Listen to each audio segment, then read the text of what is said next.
Hello friends, welcome back to my channel. हम पढ़ रहे हैं Uttarakhand 60 days target under 1 point programme day 11 और इस क्लास में हम पढ़ने वाले हैं बायोडाइवर्सिटी पार्ट 2। तो आइए शुरुआत करते हैं आज की क्लास। पर पढ़ने से पहले एक quote, the harder you work the better you get. आप जितनी मेहनत करोगे आपको फल उससे कहीं ज्यादा मिलेगा। तो आइए शुरुआत करते हैं आज की क्लास बायोडाइवर्सिटी पार्ट 2। इस क्लास में हम पढ़ेंगे in situ ex situ, national parks, wildlife sanctuaries और बायोस्फीयर। तो स्टार्ट करते हैं।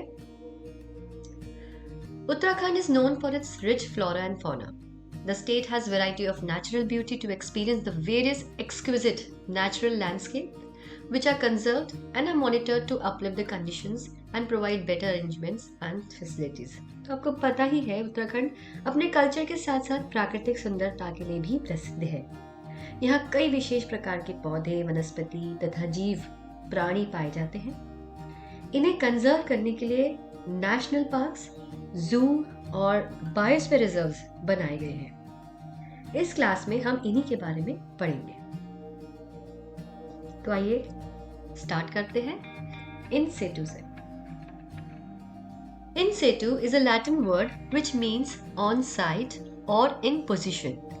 In other words, it can be described as an event that happens at its very place without changing its premises. तो यहाँ in situ का मतलब है यथास्थान पर।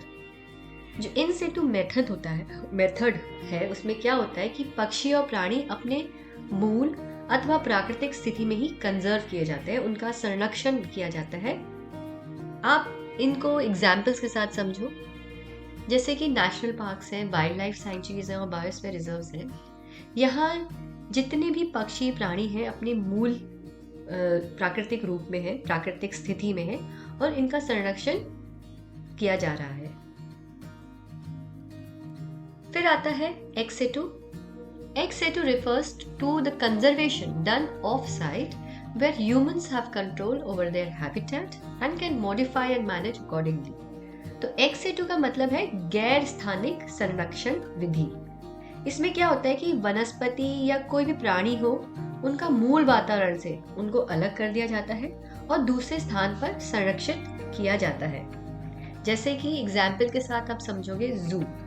वैसे नर्सरी भी एक एग्जाम्पल है जिसमें पौधे दूसरी जगह से किसी और स्थान पर रखे जाते हैं और उनका संरक्षण किया जाता है। आइए आगे बढ़ते हैं। नेशनल पार्क्स इन उत्तराखंड। तो सबसे पहले नेशनल पार्क है कॉर्बेट नेशनल पार्क। ये स्टैब्लिश्ड हुआ था 8/8/1936 में और इसका लोकेशन है पौड़ी और नैनीताल। इसका एरिया है 520.80 स्क्वायर किलोमीटर और इसके अंतर्गत 5 जोन हैं: ढिकाला, बिजरानी, झिरना, दुर्गा देवी और सोन नदी। इसकी स्थापना 1936 में हुई थी हैली नेशनल पार्क के रूप में। 1952 में इसका नाम बदलकर रामगंगा नेशनल पार्क रखा गया था। 1957 में इसका नाम फाइनली कॉर्बेट नेशनल पार्क रखा गया। 1973 में यहाँ से प्रोजेक्ट टाइगर की शुरुआत की थी। ये नेशनल पार्क पश्चिमी रामगंगा नदी के तट पर है। फिर आता है नंदा देवी नेशनल पार्क। इसकी स्थापना 1982 में हुई थी और लोकेशन है चमोली। हेड ऑफिस है जोशीमठ और इसका एरिया है 630.33 स्क्वायर किलोमीटर। इसके अंतर्गत 3 चोटियां हैं: नंदा देवी, देवी स्थान और ऋषिकोट। फिर आता है valley of flowers national park. तो ये स्टैब्लिश्ड हुआ है 1982 में। लोकेशन है चमोली। इसका एरिया है 87.50 स्क्वायर किलोमीटर। तो ये उत्तराखंड का सबसे छोटा नेशनल पार्क है। इसके अंतर्गत 3 पीक्स हैं, नर गंधमादन पीक्स। तो ऐसा कहते हैं कि 1931 में फ्रैंक स्मिथ द्वारा इसकी खोज की गई थी।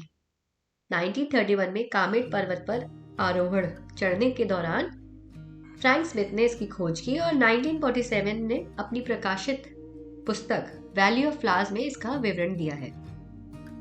तो इस पार्क में पुष्पावती नदी बहती है, जो ये वैली ऑफ फ्लावर्स है, जिसको हम फूलों की घाटी भी कहते हैं। यहाँ से बहने वाली नदी है पुष्पावती। वैली ऑफ फ्लावर्स के अन्य नाम भी है, जैसे स्कंद पुराण में इसे नंदाकानन कहा गया है, रामायण में संजीवन पर्वत, मेघदूत में अलकापुरी, लोकल नेम इसका भ्यूंडार घाटी है। 2005 में यूनेस्को ने इसे एक वर्ल्ड हेरिटेज साइट डिक्लेयर किया था। अब एक बहुत ही इंपॉर्टेंट पॉइंट है, वो है नट ग्रास, जिसे अमेला या पॉलीगन वीड भी कहते हैं। यहाँ इसके बढ़ने से वैली को बहुत खतरा है, तो ये इसकी एक इम्पॉर्टेंट पॉइंट है कि इस पे कवर किया जा रहा है, इसको कंट्रोल किया जा रहा है। फिर आता है national park, Rajaji national park. तो ये इसकी स्थापना हुई थी 1983 में और लोकेशन है देहरादून, हरिद्वार और पौड़ी डिस्ट्रिक्ट।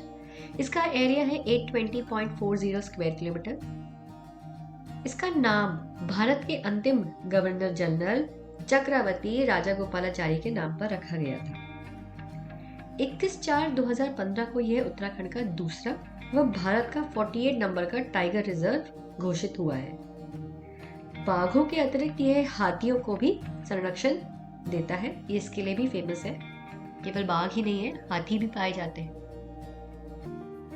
1992 में प्रोजेक्ट एलिफेंट यहीं से शुरुआत हुई थी और 2002 में उत्तराखंड के एकमात्र elephant reserve Shivalik elephant reserve की शुरुआत हुई। ये राजाजी नेशनल पार्क और सोन नदी वाइल्ड लाइफ सेंचुरी दोनों में ही कवर करता है।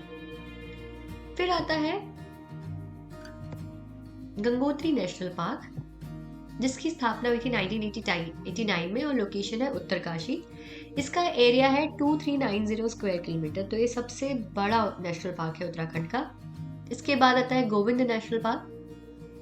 इसकी स्थापना हुई थी 1990 में और लोकेशन है उत्तरकाशी और इसका एरिया है 472 स्क्वायर किलोमीटर। तो ये थे नेशनल पार्क्स। आगे बढ़ते हैं वाइल्ड लाइफ सेंचुरीज इन उत्तराखंड।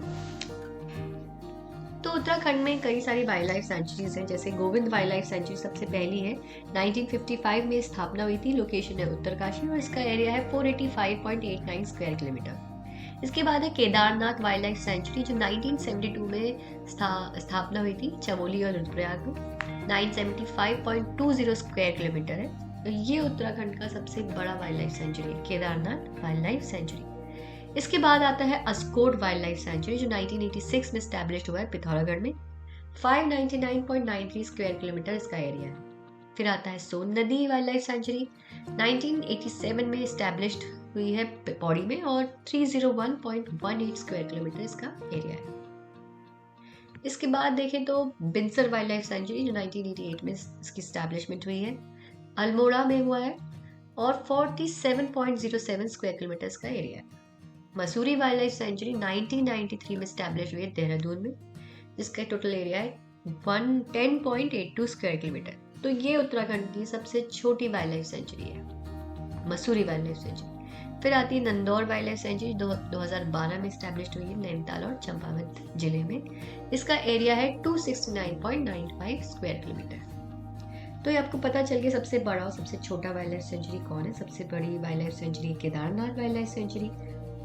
और ये एक इम्पॉर्टेंट पॉइंट मैं आपको बताऊंगी, केदारनाथ वाइल्ड लाइफ सेंचुरी अपनी कस्तूरी मृग के लिए विशेषता इसकी इम्पोर्टेंस है, क्योंकि वहाँ इनका कंजर्वेशन किया जाता है। और मसूरी वाइल्ड लाइफ सेंचुरी सबसे छोटी है। आगे बढ़ते हैं रिजर्व्ड एरिया इन उत्तराखंड। कुछ ऐसे एरियाज भी होते हैं जिनको रिजर्व किया गया है, जैसे कि आसन वेटलैंड 2005 में स्टैब्लिश्ड हुआ है और देहरादून में हुआ है।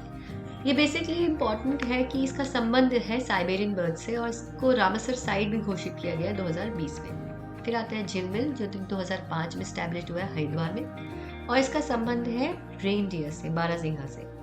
फिर आता है पवलगढ़, जो 2012 में नैनीताल में स्टैब्लिश्ड हुआ है और ये अपनी हिमालयन बर्ड से संबंधित है। फिर नैना देवी 2015 में नैनीताल में, ये भी हिमालयन बर्ड से संबंधित है। आगे देखते हैं, ये इनसेटू मेथड था जो मैंने आपको बताया था, संरक्षण आरक्षित क्षेत्र, रिजर्व्ड एरियाज। इसके बाद पढ़ते हैं बायोस्फीयर रिजर्व्स के बारे में। तो बेसिकली बायोस्फीयर रिजर्व ये आते हैं, हम पूछते हैं हम अपने दिमाग से कि व्हाट इज बायोस्फीयर रिजर्व। ये जानना बहुत जरूरी है कि व्हाट इज बायोस्फीयर रिजर्व। तो बायोस्फीयर रिजर्व, जिसे जैव मंडल भी कहते हैं, ये कुछ भागों तक फैला एक संकीर्ण मंडल होता है जिसमें सभी प्रकार के जीव, प्राणी, पक्षी, पौधे पाए जाते हैं। तो जैव मंडल बेसिकली पृथ्वी के उस परिवेश को कहा जाता है जहां पर जीवन के पाए जाने की संभावना हो। यहाँ बेसिकली इसको एग्जामिन भी करते हैं, इस एरिया को ह्यूमंस के साथ उसका रिलेशन देखते हैं और मैनेजमेंट और कंट्रोल करते हैं बेसिकली एक इकोलॉजिकल सिस्टम को, और उस पूरे एरिया को हम बायोस्फीयर डिक्लेयर कर देते हैं। तो भारत का पहला बायोस्फीयर रिजर्व था नीलगिरी बायोस्फीयर रिजर्व, जिसको यूनेस्को ने 2000 में डिक्लेयर किया था, और ये केरला, तमिलनाडु और कर्नाटका में पाया जाता है। उत्तराखंड की बात करें तो उत्तराखंड का पहला बायोस्फीयर रिजर्व है नंदा देवी। ये भारत का दूसरा बायोस्फीयर रिजर्व है और इसकी लोकेशन है चमोली, बागेश्वर और पिथौरागढ़। इसका टोटल एरिया है 5860 स्क्वायर किलोमीटर। इसके बाद कुछ और पॉइंट्स में देख लेते हैं, नजर डालते हैं। सबसे बड़ा और सबसे छोटा बायोस्फीयर रिजर्व इन इंडिया, तो रन ऑफ कच्छ गुजरात का सबसे बड़ा है बायोस्फीयर रिजर्व, और Dibru Saikhowa Assam is the smallest biosphere reserve in India. अगर हम total biosphere reserves in India देखें तो टोटल है 18। इसके बाद देखते हैं एक्स-ए-टू या जू कंजर्वेशन साइट्स इन उत्तराखंड। हमने एक्स-ए-टू की बात की थी, गैर स्थानिक संरक्षण विधि जिसे हम कहते हैं। तो सबसे पहले है Govind Ballabh Pant high altitude conservation park Nainital. ये नैनीताल में है। ये जू है जो कि स्टैब्लिश्ड हुआ है 1995 में, और इसका एरिया है 4.70 स्क्वायर किलोमीटर। इसके बाद आता है कंचुला खर्क। इसकी स्थापना हुई थी 1982 में। लोकेशन है चमोली, और इसकी विशेषता ये है कि कस्तूरी मृग प्रजनन एवं संरक्षण केंद्र है। इसके बाद है मेहरुड़ी बागेश्वर, जो कि कस्तूरी मृग अनुसंधान केंद्र है। ये स्टैब्लिश्ड हुआ था 1977 में। तो आपने देखा, ये एक मैप है जिसमें वाइल्ड लाइफ सेंचुरीज लोकेट की गई है, नेशनल पार्क्स लोकेट करे गए हैं और बायोस्फीयर रिजर्व लोकेट किया गया है। तो आप देख सकते हैं ग्रीन से जो मैंने हाईलाइट किया है वो वाइल्ड लाइफ सेंचुरीज है, जो रेड से करी है वो नेशनल पार्क्स है, और जो ब्लू से किया है वो नंदा देवी बायोस्फीयर रिजर्व है। आप देख सकते हैं मैंने सर्कल बनाया है 3 डिस्ट्रिक्ट को छूते हुए, तो ये लोकेशन बताता है कि ये कौन से डिस्ट्रिक्ट्स में फैला हुआ है। तो ये मैप बड़ा इंपॉर्टेंट है, आप इसको डिटेल में आप देख सकते हैं। आपको national parks, wild life sanctuaries और बायोस्फीयर रिजर्व आराम से याद हो जाएंगे। तो हमने इस सेशन में क्या क्या पढ़ा? हमने इस सेशन में एक्स-ए-टू, इन-से-टू मेथड्स पढ़े, नेशनल पार्क्स को देखा गया, बायोस्फीयर रिजर्व्स के बारे में जाना, और वाइल्ड लाइफ सेंचुरीज को भी देखा उत्तराखंड की। तो फिलहाल इस क्लास में अभी तक के लिए इतना ही। Thank you so much. Stay tuned for the next video. Don't forget to like and subscribe our channel. Stay focused under one point program.